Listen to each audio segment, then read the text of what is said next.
ಇನ್ನು ಸಚಿವ ಸಂಪುಟ ಪುನಾರಚನೆ ಸಲುವಾಗಿ ಹೈಕಮಾಂಡ್ ಕದ ತಟ್ಟಿದ ಕಾಂಗ್ರೆಸ್ನ ಹಿರಿಯ ಶಾಸಕರ ನಿಯೋಗಕ್ಕೆ ಪಾಸಿಟಿವ್ ರೆಸ್ಪಾನ್ಸ್ ಸಿಕ್ಕಿದೆ. ಮಲ್ಲಿಕಾರ್ಜುನ್ ಖರ್ಗೆ ರಣದೀಪ್ ಸಿಂಗ್ ಸುರ್ಜೇವಾಲಾರನ್ನ ಭೇಟಿ ಮಾಡಿದ್ದಾರೆ.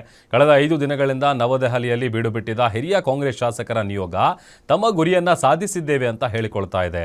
ಇವತ್ತು ಸಿದ್ದರಾಮಯ್ಯ, ಡಿಕೆಶಿ ಕೂಡ ದೆಹಲಿ ದಂಡಯಾತ್ರೆ ಕೈಗೊಂಡಿದ್ದಾರೆ. ಮೊದಲು ನಾಯಕತ್ವದ ಸಮಸ್ಯೆಯನ್ನ ಬಗೆಹರಿಸಿ ನಂತರ ಸಂಭಾವ್ಯ ಸಂಪುಟ ಪುನಾರಚನೆ ನಿರ್ಧರಿಸುವಂತೆ ಡಿಕೆ ಶಿವಕುಮಾರ್ ಅವರು ಒತ್ತಾಯಿಸುವಂತಹ ಸಾಧ್ಯತೆ ಇದೆ.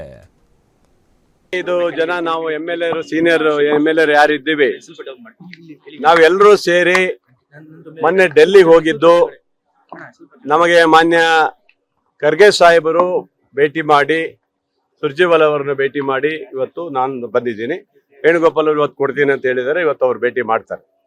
ಬಹಳ ಚೆನ್ನಾಗಿದೆ. ಸುಮಾರು 1 ಗಂಟೆಗಳ ಕಾಲ ಮಾನ್ಯ ಮಲ್ಲಿಕಾರ್ಜುನ್ ಸಾಹೇಬರು ಚರ್ಚೆ ಮಾಡಿದ್ರು. ರಾಜ್ಯದ ಸುದ್ದಿ ಬಗ್ಗೆ ಚರ್ಚೆ ಮಾಡಿದ್ರು, ಮಂತ್ರಿ ಸ್ಥಾನದ ಬಗ್ಗೆ ಚರ್ಚೆ ಮಾಡಿದ್ರು, ಮುಂದೆ ಎಲೆಕ್ಷನ್ ಬಗ್ಗೆನೂ ಚರ್ಚೆ ಮಾಡಿದ್ದಾರೆ. ನನಗಂತ ಪಾಸಿಟಿವ್ ಇದೆ, ಒಳ್ಳೇದಾಗುತ್ತೆ ಅನ್ನೋದು ನಮ್ಮೆಲ್ರಿಗೂ ಒಂದು ಭಾವನೆ ಇದೆ.